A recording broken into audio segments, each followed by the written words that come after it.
सदाशिवसमारम्भां शङ्कराचार्यमध्यमाम् अस्मदाचार्यपर्यन्तां वन्दे गुरुपरम्पराम्।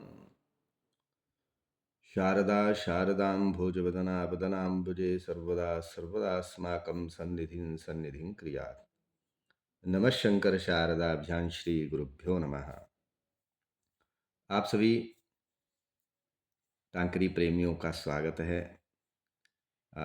आज प्रायः सप्तम दिवस है, कक्षा का सप्तम दिवस है ना। जी। तो आप सभी का स्वागत है। हमने यहाँ जो है वर्णमाला वो हमने पूरी कर ली है, किस प्रकार से टांकरी में वर्णमाला होती है।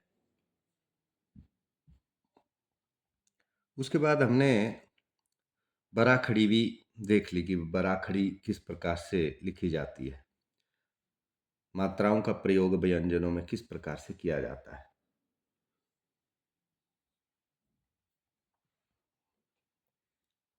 आज विषय है संख्या।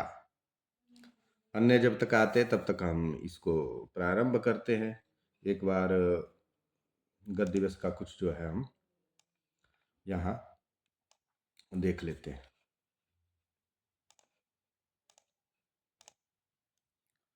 पिछले कल हमने देखा कि टांकरी में जो है जो हलंत होता है वो किस प्रकार से प्रयोग किया जाता है। यदि हम इस प्रकार से क लिखेंगे तो हलंत जो है वहाँ इस रूप से लगाया जाता है।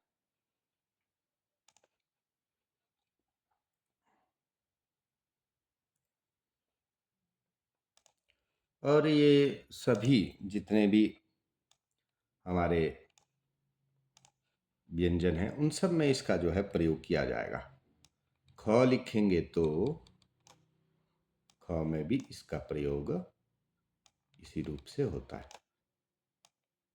हलंत का प्रयोग जो है होता है।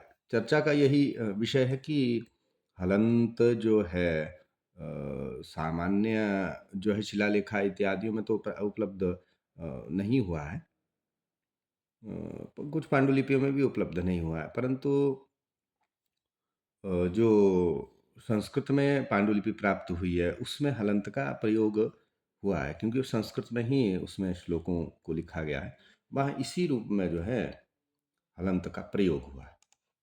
इस तरह से अलग अलग जो भी हमारे पास ये रहते हैं उसमें हलंत का प्रयोग इसी प्रकार से होता है।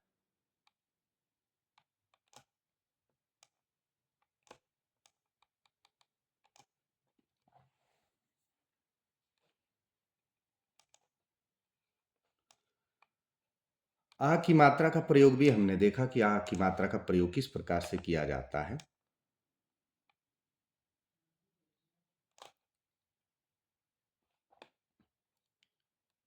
ये आ की मात्रा है का। इसी प्रकार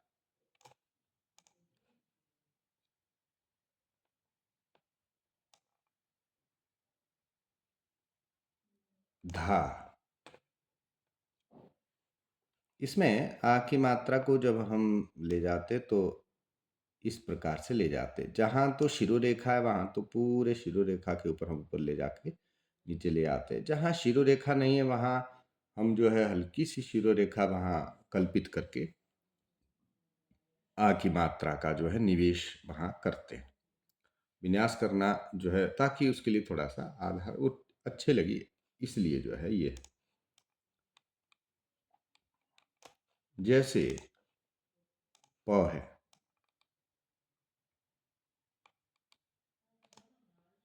तो यहाँ इस तरह से लगाने में थोड़ा सा जो है अलग सा लगता है, इसलिए यहाँ क्या करते हैं कि हल्की सी हम यहाँ इस प्रकार से शिरोरेखा कल्पित करके आ की मात्रा निवेशित करते हैं।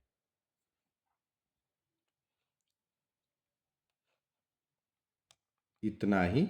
और इस प्रकार से कहीं कहीं मैंने बताया आ की मात्रा इस प्रकार से भी जो है क्वचित प्राप्त होती है।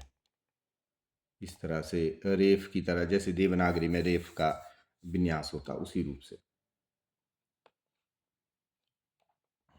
और बिना ये शिरोरेखा वाला अगर हम वर्ण अक्षर देखेंगे तो उसमें देखिए जैसे म है,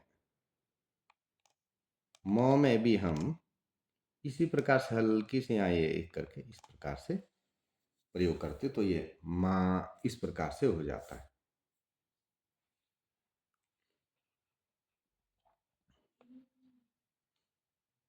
जहाँ हमारे पास शिरोरेखा वाले वर्ण हैं, वहाँ तो इसकी ऐसी कोई समस्या हमें नहीं आती। वहाँ तो सीधा शिरोरेखा जैसी लगाई वैसे ही हम जो है उसको लिख देते हैं।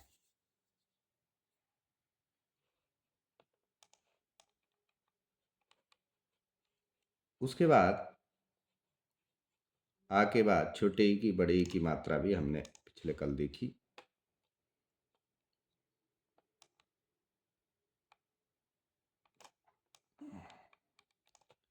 ये की हो गया।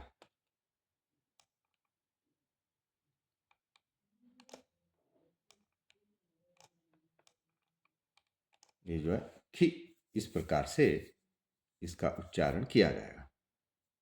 देवनागरी की तरह ही है और इसमें विशेष कोई अंतर नहीं है। उसी रूप से जो है इसको यहाँ लिखा जाता है।